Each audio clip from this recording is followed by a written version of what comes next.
All right, we're joined now by Republican Senator from South Carolina, Lindsey Graham, who has just walked off the Senate floor. What is the mood like over there? Because I got to say, I think that your colleague, Senator Rand Paul, has done something that it's been tough to do lately, which is to get bipartisan agreement on something. Everyone's mad at him, including you. Well, it's not that I'm mad at Rand. He's very sincere, but I think he's doing a very dangerous thing. To President Trump, if you're watching tonight, Oh, I'm sure he is. Thank you and God bless you for fighting for the men and women in the military. By the sunrise tomorrow, I won't get much sleep, but the military will have $160 billion they desperately need. We're spending at an all-time low on our military since World War II. More people have been killed in training accidents than in combat, and Donald Trump is delivering on his campaign promise to rebuild the military. General Mattis likes this budget deal. And to Senator Paul, the deficit is a problem. The debt is a problem. Entitlement reform is necessary, and I applaud you for being courageous enough to talk about delaying retirement and means testing benefits. But on national security, you have been wrong at every turn. You do not understand what our military has been facing since 2011.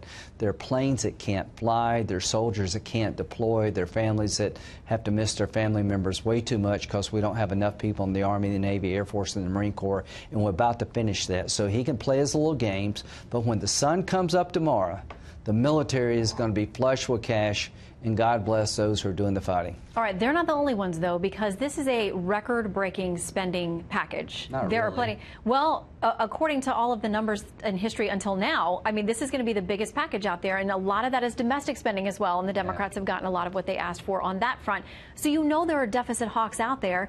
Rand Paul's not alone. I mean, there are plenty of folks over on the House side, too, that have big problems with it and say that's not why the GOP was sent to Washington. They were sent to cut back government and cut back spending, and this package, they say, doesn't do it. I don't know why they were sent, but I know why I was sent from South Carolina to make sure we can defend the nation. The number one priority of the federal government, above all else, is to defend the nation. And look at the threats we face. There's a war going on in Afghanistan.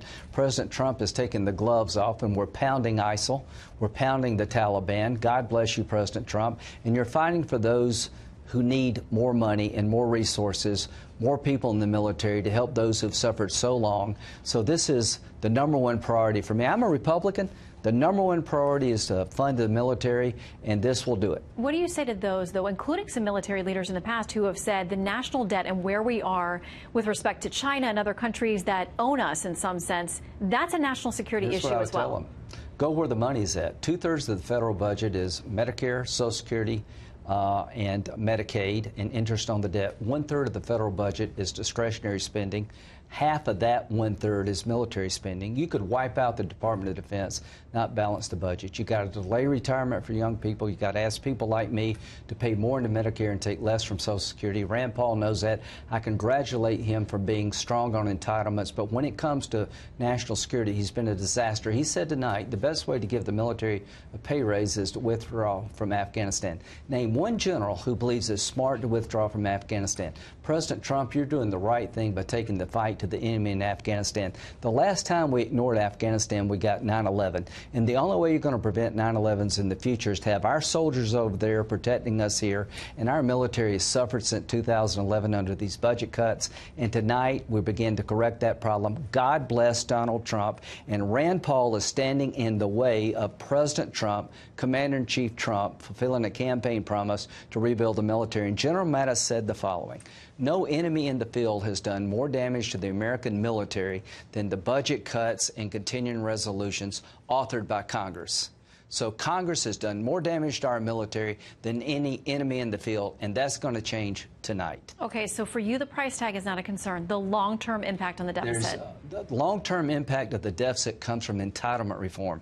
You could wipe out the Department of Defense and not even move the debt needle. Here's what I'm saying. When it comes to military spending, it's the most important thing we've done. We're spending less on the military per GDP-wise than any time since World War II. Does that really make sense to have the smallest Navy since 1915, the smallest Army since 1940? General Mattis has been begging us to get off the sidelines and get back in the game and give the warfighter what they need. You know, President Trump listens to the general.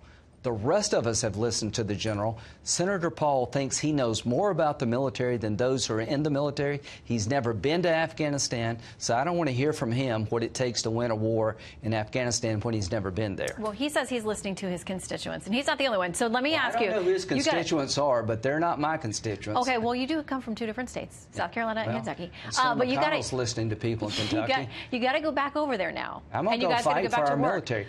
To those in the military, by the sunrise tomorrow, you're going to have more resources. Your commander-in-chief is coming to your aid, and Congress is going to clean up his act. Are y'all going to hug? Will you hug it out? Will there be a kumbaya moment at some point? It ain't about him. It ain't about me. It's about those who are doing the fighting. We're nobodies when it comes to the war on terrorism. Nobody in Congress is going to protect your family from radical Islam. The people in the field doing the fighting are going to protect you from radical Islam. And tonight, Congress is going to finally help them after 7 years of doing nothing. Well, you have spent many decades in the military as well. 33 years. Good to see you. Thank you. Up. And I like that because now you have energy. Ready to vote. You've got the energy to go back and work past midnight, past your bedtime. They got the energy to fight. I got the energy to vote. All right, Senator Graham, good to see you. Thank you. Thanks for coming in.